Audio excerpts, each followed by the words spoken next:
Olá pessoal, sejam muito bem-vindos, que alegria estar com vocês aqui para começar essa jornada. Hoje nós vamos dar início a um curso de 4 aulas sobre um assunto que sinceramente atravessa a vida de todos nós, mas principalmente para você, adolescente, jovem, que vive num mundo completamente diferente daquele que eu e até mesmo seus pais cresceram. Um mundo hiperconectado, onde tudo é medido, tudo é comparado, tudo é avaliado, curtido, ignorado. E é exatamente nesse cenário que precisamos falar sobre um tema que é urgente, a identidade. Como eu vou falar com você, adolescente e jovem, vou colocar meu óculos e meu boné, o solzinho está pegando aqui, assim a gente se conecta melhor. O curso se chama Identidade em Cristo. Quem sou eu num mundo que me define o tempo todo? E eu escolhi esse título de propósito, porque é isso que nós sentimos, não é? O mundo o tempo todo tentando nos dizer quem somos, o que valemos, o que devemos ser como devemos ser para ser aceitos. Essa é a primeira de 4 aulas. Ao longo desse percurso, vamos seguir uma linha que a própria Bíblia nos oferece. Vamos falar sobre a criação, quem Deus disse que nós somos desde o início, sobre a queda, sobre o que quebrou a nossa identidade, sobre a redenção, como Jesus a restaura e sobre a missão. O que nós fazemos com essa identidade restaurada. Cada aula é um degrau. Então prestem bem atenção, porque tudo que nós vamos construir hoje vai servir também de fundamento para as próximas 3 aulas. A aula de hoje ela tem um nome bem direto, é Feitos à Imagem. Antes de falarmos sobre o que quebrou a nossa identidade ou sobre como Jesus a restaura, nós precisamos entender qual foi o ponto de partida. Precisamos voltar no início de tudo, ao momento em que Deus decidiu criar o ser humano. É ali que está a resposta mais fundamental para a pergunta: quem sou eu? Vamos começar? Eu quero começar essa aula com um simples exercício. Mas eu quero que vocês façam de verdade, com sinceridade, mesmo que seja só dentro da sua própria cabeça. A pergunta é: quando alguém te pergunta quem é você, o que vem primeiro na sua mente? Parem um segundo e pensem de verdade. Não é uma resposta retórica que eu quero aqui. Eu não estou aqui só para preencher esse tempo com essa pergunta.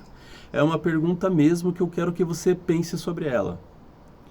Se agora, nesse exato momento, alguém te parasse na rua, na frente de você e te perguntasse quem é você, o que sairia primeiro da sua boca, ou pelo menos na sua cabeça?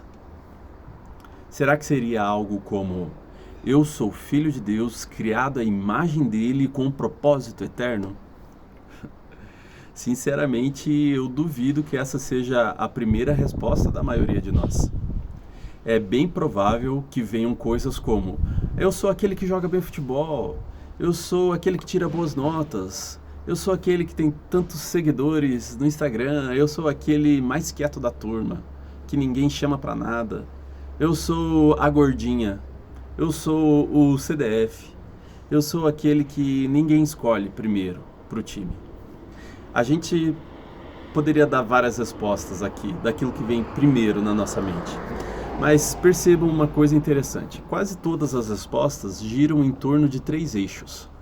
Primeiro, o papel social, o que eu faço, a minha função, o meu lugar num grupo.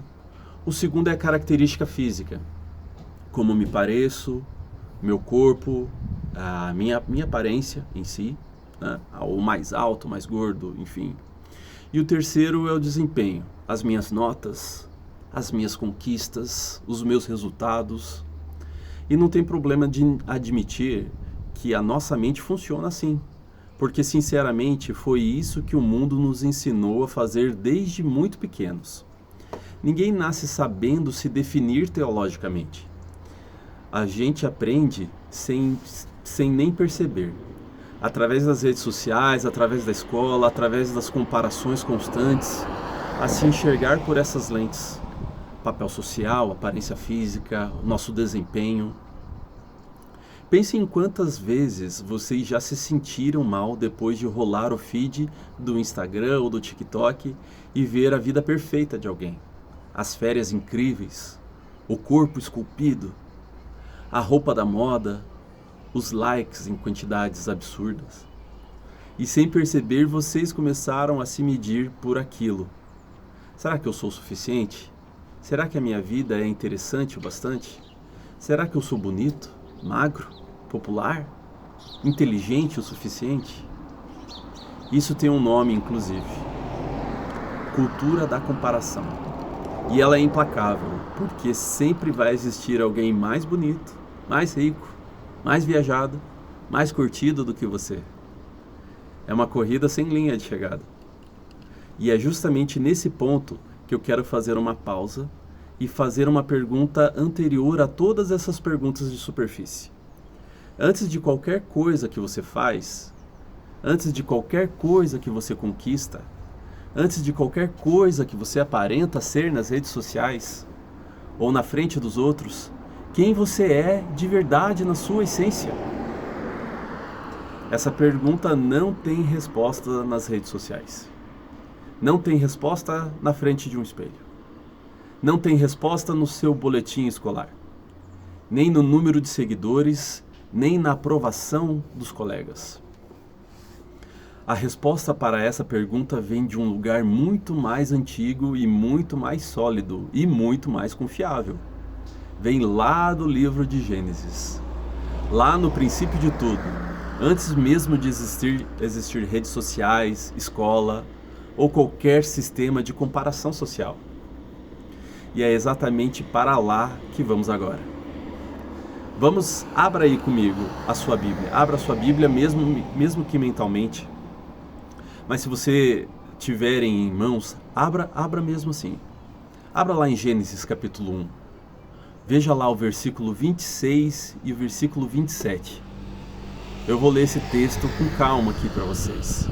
Ele diz assim: Então disse Deus, façamos o homem à nossa imagem, conforme a nossa semelhança, e que ele domine sobre os peixes do mar, sobre as aves do céu, sobre os animais domésticos, sobre toda a terra, e sobre todos os animais que se movem sobre a terra. Criou, pois, Deus o homem à sua imagem, a imagem de Deus o criou, homem e mulher os criou. Esse é, sem exagero nenhum, um dos textos mais importantes de toda a Bíblia para entendermos quem somos. É basicamente a certidão de nascimento teológica da humanidade. E eu quero destrinchar esse texto com você, com calma, em 3 observações bem profundas. A primeira observação é a palavra façamos. Reparem numa coisa que é fácil passar batido, numa leitura rápida. Deus não diz faça-se o homem, como se fosse um passe de mágica impessoal, distante, automático, do tipo que ele faz com o restante da criação. Haja luz, produza a terra, ajuntem as águas. Não. Quando chega no ser humano, Deus muda o tom. Ele diz façamos, no plural, numa espécie de conselho, de deliberação. Teologicamente, nós entendemos isso como um vislumbre da Trindade. O Pai, Filho e Espírito Santo em comunhão, decidindo juntos criar você. Não é um comitê de estranhos, é uma comunhão de amor eterno decidindo, com cuidado e com intencionalidade, trazer o ser humano à existência. Isso significa uma coisa gigantesca para a sua vida. Você não é um acidente. Você não é um fruto do acaso. Não é uma sobra do universo. Não é um erro estatístico. Não é uma equação biológica qualquer. Você foi decidido, foi pensado, foi querido, antes mesmo de existir o conceito de tempo como conhecemos. Pense nisso. Antes de você nascer, antes dos seus pais se conhecerem, antes até mesmo da fundação do mundo, Deus já tinha o façamos você em mente. Isso muda completamente a forma como encaramos a nossa própria existência. Não somos um talvez, somos um façamos divino. Segunda observação: a nossa imagem conforme a nossa semelhança. O que isso quer dizer na prática? Existe até um termo teológico bonito e importante para isso, imago Dei, que em latim significa exatamente imagem de Deus. E não, isso não significa que temos a mesma aparência física de Deus. A Bíblia é clara ao dizer que Deus ele é espírito, ele não tem um corpo, ele não tem uma forma física como a nossa. Então, o que significa ser feitos à imagem dele? Significa que fomos feitos para refletir o caráter dele. Pensem assim, é como um espelho. Um espelho não é uma pessoa que se olha nele, mas ele reflete essa pessoa. Ele mostra a imagem dela. Nós somos como espelhos que refletem quem Deus é no mundo. Quais características são essas que refletimos? Vejamos algumas. Temos a capacidade de amar de forma sacrificial, porque Deus é amor. Temos capacidade de criar, de fazer arte, música, tecnologia, inovação, porque Deus é o Criador Supremo. Temos a capacidade de raciocinar, de pensar em conceitos abstratos, de planejar o futuro, porque Deus é sabedoria infinita. Temos a capacidade de nos relacionar profundamente com outras pessoas, porque dentro da Trindade é relacional por natureza. Temos a capacidade de discernir entre o bem e o mal, de ter consciência moral, porque Deus é justo e é santo. Nenhum animal tem isso. Nenhuma planta, nenhuma estrela, nenhuma montanha tem essas características. Um leão por ser forte, a águia por voar alto, um golfinho por ser inteligente, mas nenhum deles reflete o caráter moral, relacional, criativo de Deus, de forma como nós refletimos. Só o ser humano foi feito à imagem de Deus. Isso nos coloca numa categoria completamente diferente de toda a criação. Terceira observação: homem e mulher os criou.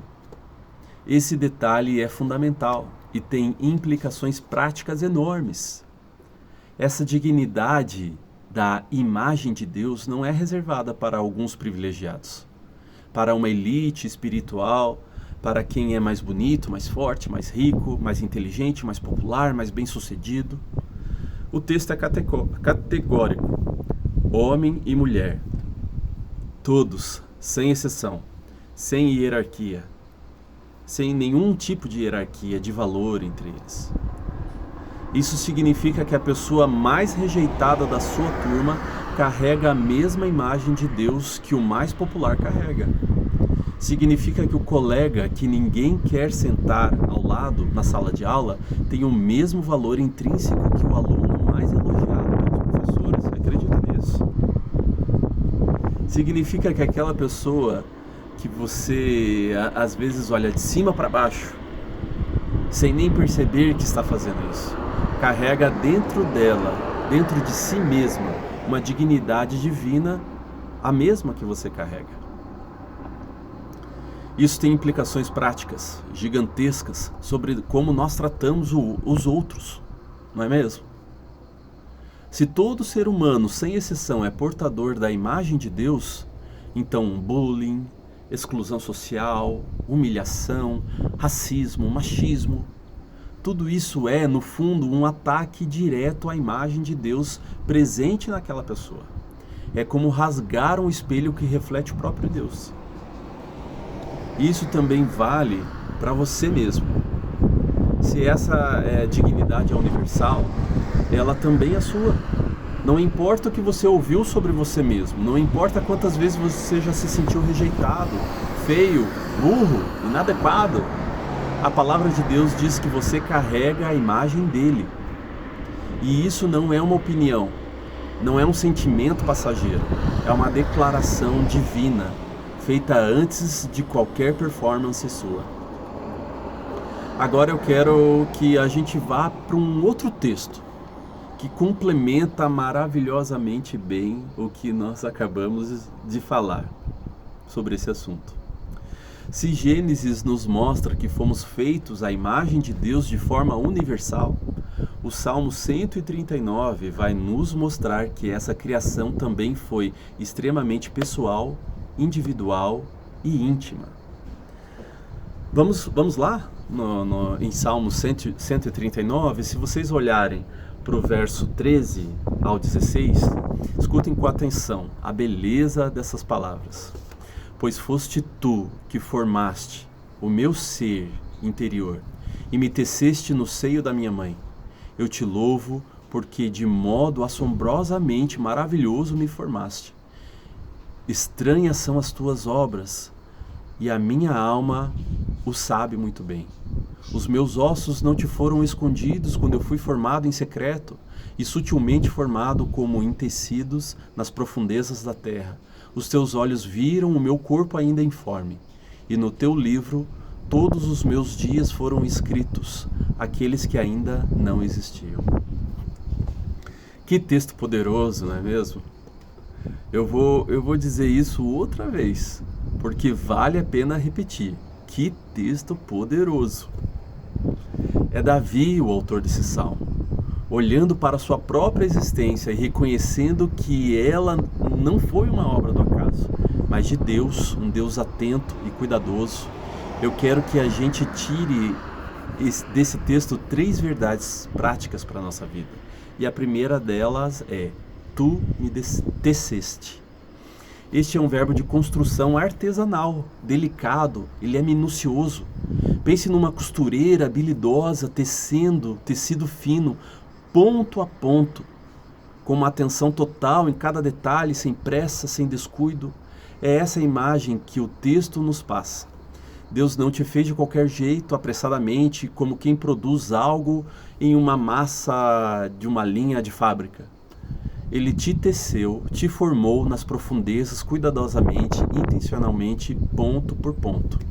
Isso significa que cada detalhe seu, a sua altura, a cor da sua pele, o seu tom de voz, o seu jeito de rir, a sua personalidade, os seus talentos, até as suas peculiaridades, que talvez você ache estranhas em si mesmo, passou pelas mãos cuidadosas de Deus. Não foi um erro, foi arte, uma arte intencional. A segunda verdade: de modo assombrosamente maravilhoso me formaste. Reparem numa coisa muito importante. Isso não é motivo de arrogância, tá? Para vaidade, para um ego inflado. É motivo de louvor. Existe uma diferença enorme entre dizer eu sou incrível com um peito estufado, competindo com todo mundo, e dizer eu sou uma obra maravilhosa de Deus, com gratidão, humilde. A primeira frase te coloca no centro do universo, a segunda frase coloca Deus no centro, e você como um resultado admirável do cuidado dele. Isso muda completamente a forma como encaramos elogios e críticas. Você não precisa inflar o ego quando alguém te elogia, nem se destruir por dentro quando alguém te critica ou te rejeita, porque seu valor não depende dessas opiniões. Ele já foi estabelecido antes, na hora em que Deus te formou, de modo assombrosamente maravilhoso. Terceira verdade: todos os seus dias foram escritos.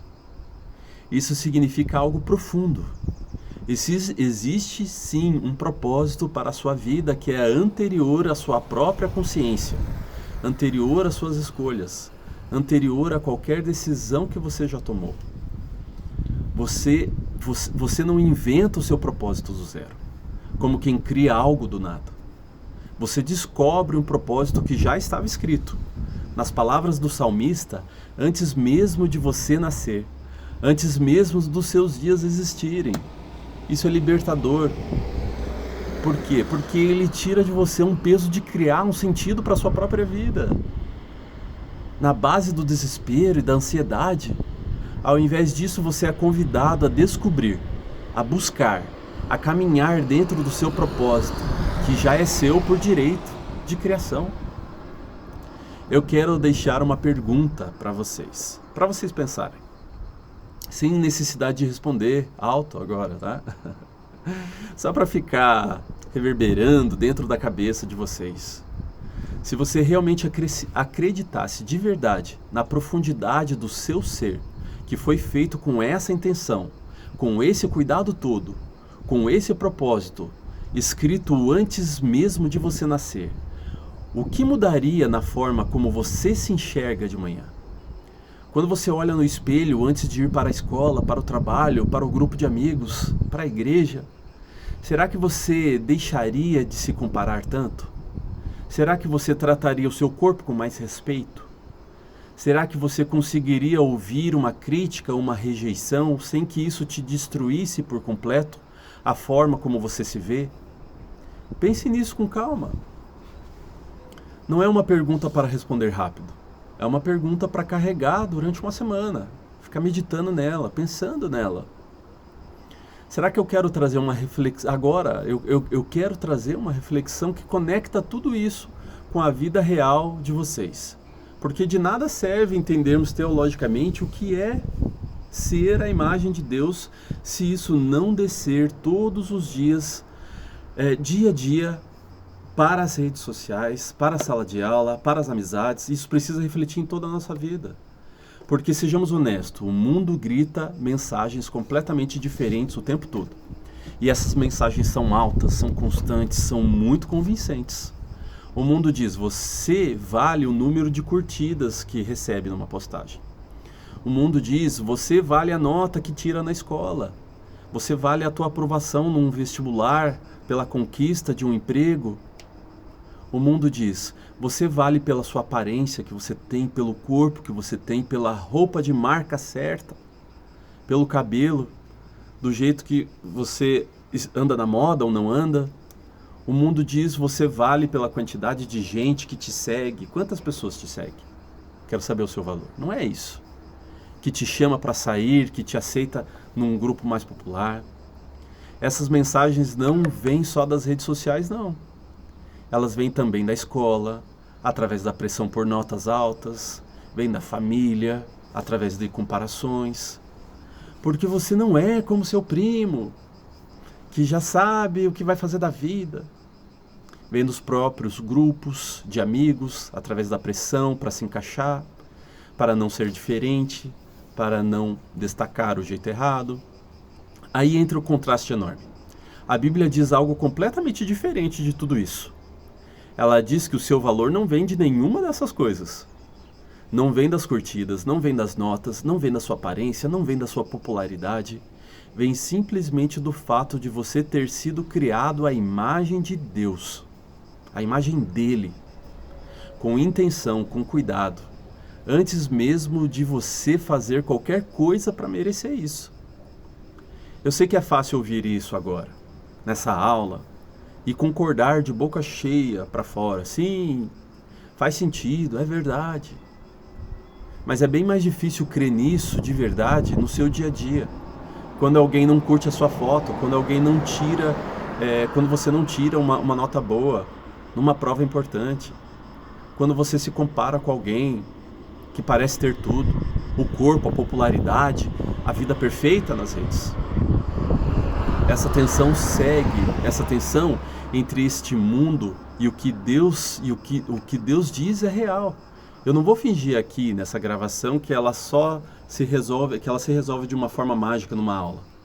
Não é assim que funciona. Essa tensão vai sendo trabalhada, desconstruída e reconstruída aos longos das próximas 3 aulas deste curso. Então guardem essa tensão. Ela é absolutamente normal. Ela é, na verdade, o ponto de partida necessário para um crescimento verdadeiro e um crescimento duradouro. Então, para fechar essa aula, eu queria propor um exercício bem simples, mas que pode ser muito significativo para vocês. Eu vou pedir para vocês pegarem um papel de verdade. E se estiverem só me assistindo em vídeo, eu recomendo que pause e faça isso agora mesmo, porque vale a pena. Peguem esse papel e completem a seguinte frase. Completem essa frase. Porque eu fui feito à imagem de Deus, eu... Pode ser um compromisso que você quer assumir a partir de hoje.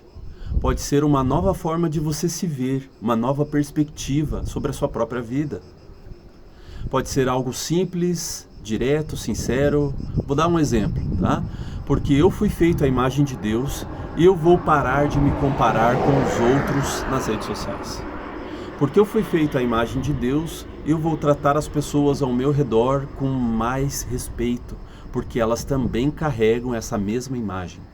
Ou ainda, porque eu fui feito à imagem de Deus, eu vou parar de falar mal de mim mesmo quando eu me olho no espelho. Escrevam essa frase.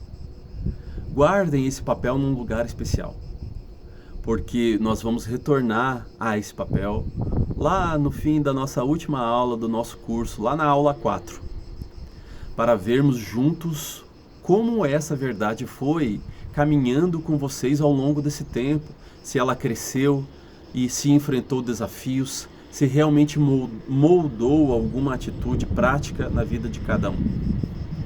E antes de encerrar de verdade, eu quero que vocês guardem uma frase, um ponto de memorização para levar dessa aula para repetir mentalmente sempre que precisar. Você tem valor porque você foi feito, não porque fez. Você tem valor porque foi feito, não porque fez.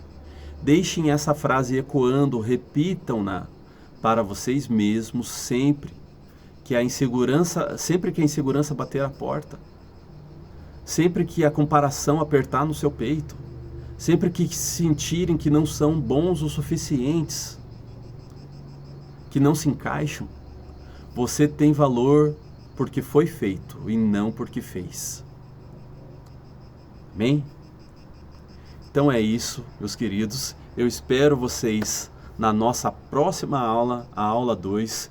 Não perca, fiquem atentos, eu vou postar as próximas aulas nas próximas semanas, mas lembre-se disso, nunca se esqueça, pega essa frase, guarde esse papel, tudo isso é muito importante, tá bem? Então eu vejo vocês na próxima aula. Um grande abraço e Deus os abençoe.